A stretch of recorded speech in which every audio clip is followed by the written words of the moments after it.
শান্ত সুস্থ বুলি কয় নহয়, শান্ত সুস্থ মহাদুষ্ট এইজনী আমাৰ।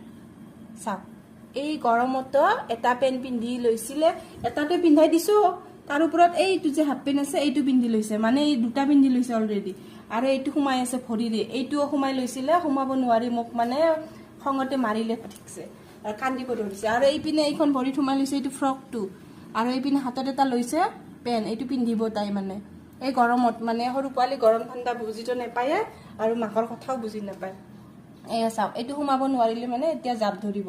এইখিনি কাপোৰ মই মানে ৰ'দত শুকাইছোঁ আজি, একদম মানে গৰম ধুনীয়া ৰ'দ দিছে, বৰষুণ আহি আছিলে এইকেইদিন, আজি ৰ'দ দিয়া দেখি একদম কাপোৰবিলাক ধুই শুকাই মেলি আনিছোঁ, জাপিবই পৰা নাই, এয়া উৎপাত লগাইছে। চাওক, জাপিব নিদিয়ে, চাওকচোন গোটেই সোপা ভৰি হাতে সোমাই ল'ব এতিয়া। চাওক এইজনী এতিয়া মুটি দিলে চেচ মানে, আৰু বৰবাদ হৈ যাব, গচুচু কৰি দিম নহয়, খতম হৈ যাব চব।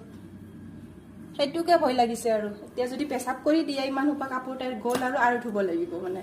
এইয়া সৰু বাচ্ছাৰ লগত মাকবিলাকে এনেকৈ লাগি থাকিব লাগে। আৰু মানুহে কয় যে কাম নাই, ৰিলচ বনাই, ভিডিঅ' বনাই, এইবিলাক কামকৈ ৰিলচ ভিডিঅ' বনাই মই আপলোড কৰি থাকোঁ ভিডিঅ'ত। চাওক